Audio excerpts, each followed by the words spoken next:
Hello everyone and welcome back to the channel. Today we'll be discussing a new what if. We all know the original origins of the Dragon Ball Super version of Broly, where he was sent away off planet based on being stronger than King Vegeta's own son, Vegeta, and the rest of his life will be spent on Vampa until, in the Dragon Ball Super Broly movie, he is found by Chilai and Lemo. But what if King Vegeta had other plans for Broly? In this timeline of events, instead of hating Broly and sending him away, he's instead upset at his own son, Vegeta, for being weaker than Broly, and sees him as a disappointment. And here, King Vegeta would take Broly and claim him as his own son, and replace Vegeta. How could this massive change affect the entirety of Dragon Ball as we know it? Also, I own a Discord server for anyone who wants to join and talk more about Dragon Ball with me and other viewers. Maybe give out some of your own ideas of what ifs, and maybe in the future I could do them. Check in the link in the description down below. Today's question of the video is from the Potara Monkey 1. What is your favorite kind of attack from any Dragon Ball character? And for me, it would have to be the Ghost Kamikaze attack from Gotenks, as I feel like that's a really funny, entertaining attack to see, and it's actually pretty cool. It's something unique. It's not just a ki blast, it's a ghost,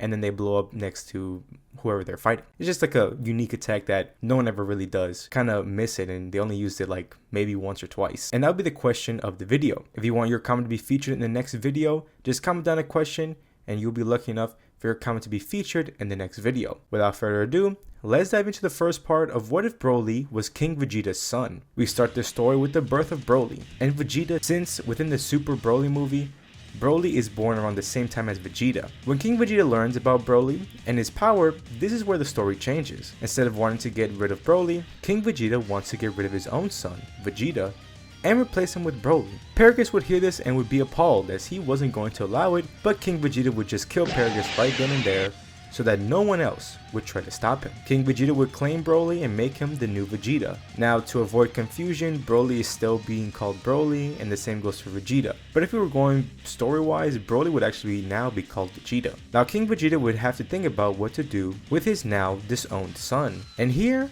he would think of just sending him to a faraway planet, which would be Vampa. But someone would change his plan, and that would be Vegeta's mother. Now, I know we got nothing on her character or even if she exists, but for this story, we will still use her here, as she will play a role for Vegeta's new future. She overheard what King Vegeta was planning to do with their son, and she did not like it. So she would wait one night and sneak Vegeta out and put him in a space pod and send him to a weak and safe planet away from planet Vegeta, which is called Planet Namek. Vegeta's mother would cover up what she did with Vegeta and told King Vegeta that she just sent him to a faraway planet and put up an act to show that she thought Vegeta was a disappointment. Going onwards, Broly would be treated as royalty, and we don't know exactly what Vegeta did as a kid and how he was raised, but Broly would be raised like how Vegeta was, and he would slowly develop the same personality as Vegeta, but I would say that he's a bit kinder than Vegeta, at least towards his comrades. He would be trained, and this is when King Vegeta grows proud of Broly, as King Vegeta would see the immense power that Broly has, but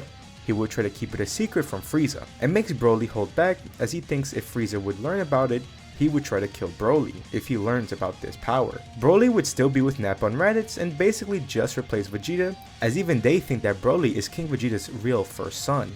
Even though Nappa has some questions, as he did hear rumors of what King Vegeta did. Broly would still work under Frieza, as Frieza does see a lot of use for Broly, as he would be much stronger than Vegeta as a kid. For now, we will strive away from Broly and focus on Vegeta. Like we said earlier, he would be sent to a safe planet away from planet Vegeta, as he would end up on planet Namek. His space pod would be surrounded by Namekians, as they are curious to know who this is. When they see a young infant, they would bring it up with the elder guru. The baby Vegeta is pretty rowdy, but with its age and the Namekians being a peaceful race, they decided that they will raise it and domesticate it. Nail would be its main guardian, and he would look after Vegeta, with teaching him the basics of knowledge and etiquette. There would be food for Vegeta, as Namekians do grow vegetables on their planet, so Vegeta would just be a vegetarian. He would also do a lot of sparring, as we knew before, Nail's power level is around 45,000 in the Namek saga, and it's safe to say that it's still the same now. The young Vegeta is roughly around 10,000, so Nail would be a lot stronger. Nail would be able to take on Vegeta's temper after a few training sessions, as they would both grow as fighters,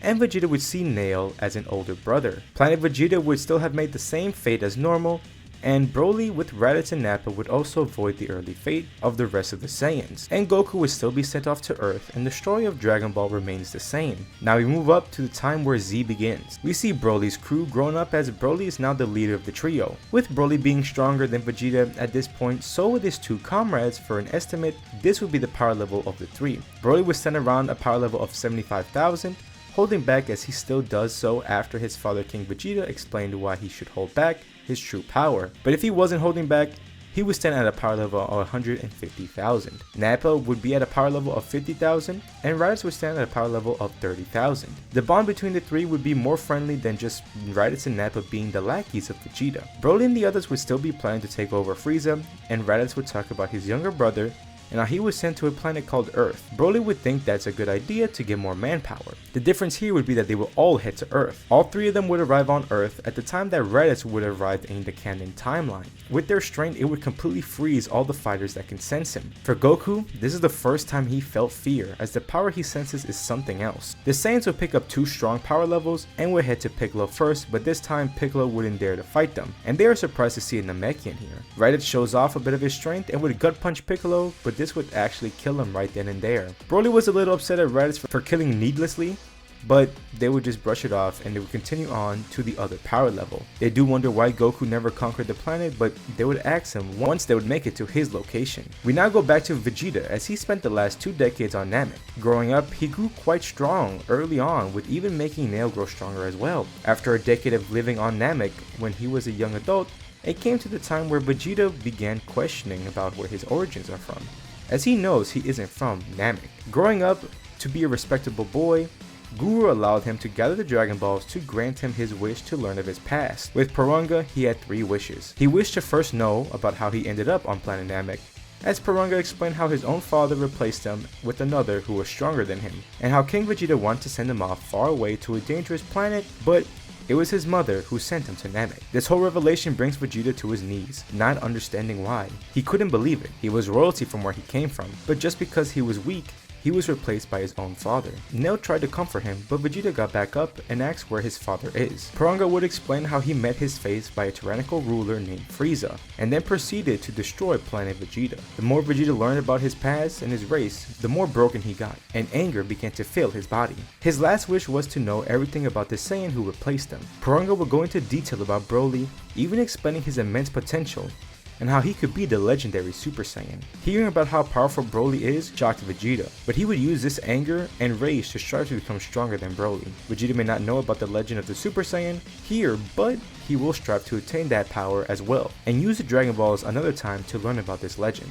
Nail and Elder Guru would warn Vegeta not to go down the path of vengeance, especially since it's not Broly's fault for what had happened to him. Vegeta understands, but he has no ill will to Broly, but he only wants to strive to beat him in battle to prove to himself and his father that he is stronger, and the only reason he isn't going for revenge was because of how they raised him, but he cannot lie that he did feel anger growing within him. Elder Guru could read his mind and know that he is saying the truth right now. At this point, power scaling wise, Vegeta is at a power level of 30,000, with Nail being at a power level of 55,000. This next decade before the start of Z, Vegeta would train a lot harder with Nail, as he has a goal to reach. During the years, he would also learn about the legend of the Super Saiyan, and with how his life had turned out, he believed that he will become the legendary Super Saiyan. Catching up to present time, Vegeta and Nail have grown immensely, with Vegeta going up to a power level of 120,000, and Nail did lose the lead, as he is at the power level of 100,000. During his time training, his anger did develop more and more, and Nail could see it, as he would try to help Vegeta tame it,